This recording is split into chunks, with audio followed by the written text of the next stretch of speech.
Quand tu es chercheur, tu es parfaitement objectif, tu dois des comptes qu'à toi-même. Quand tu passes dans le privé, bon, bien sûr, il y a des visées financières, il y a une hiérarchie, donc on n'est plus aussi libre que ce qu'on peut l'être quand on est chercheur.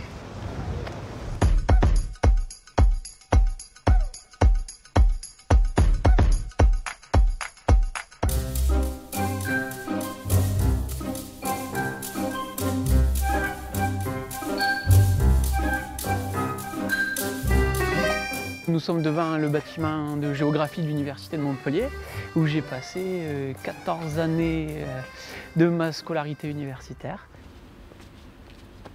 Quitter le milieu universitaire pour le milieu privé, c'est vrai que c'est un pas relativement difficile. Bon, après, il faut dire ce qui est, il n'y a pas beaucoup de débouchés dans le milieu de la recherche. Donc Generali permettait finalement de concilier les deux, trouver un emploi, tout en continuant une certaine recherche. Je ne peux pas m'empêcher, quand je me promène comme ça, de regarder soit les repères de crues, les différents indices, soit d'inondabilité, même si j'essaye de décrocher. Il y a cette passion quand même de la météo, de la climatologie à côté, qui fait que j'ai une station météo personnelle, je suis l'actualité, donc j'essaye quand même de jamais trop décrocher.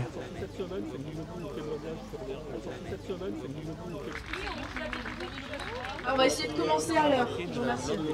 Tout à l'heure, vous parliez de la vulnérabilité humaine aux crues méditerranéennes et c'est un sujet qui me touche également particulièrement puisque j'ai réalisé ma thèse sur cette thématique. Après 3 heures de train depuis Montpellier et puis une demi-heure de RER, on arrive chez Generali. J'ai ici une couche qui est la couche des... J'ai ici l'objectif est ensuite d'être capable de géolocaliser, c'est-à-dire de connaître la position exacte de chaque assuré. Il va y avoir toute une série de conseils en fonction du type de risque. On a simulé ici un scénario d'explosion d'une zone de stockage d'hydrocarbures.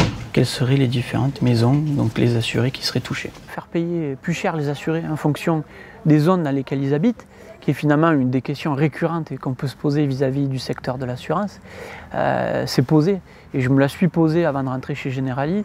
La volonté assumée de Generali de ne pas tarifer et de ne pas faire payer plus cher ses assurés en fonction des zones a été vraiment quelque chose qui a penché en faveur de la balance et qui m'a fait prendre la décision de travailler au sein de Generali. Malheureusement, les gens s'intéressent aux risques climatiques que quand ils sont directement concernés. C'est vrai qu'il y a un pessimisme ambiant de plus en plus présent quand on le voit dans les médias, d'un point de vue politique, sur le peu d'engagement, mais il faut y croire.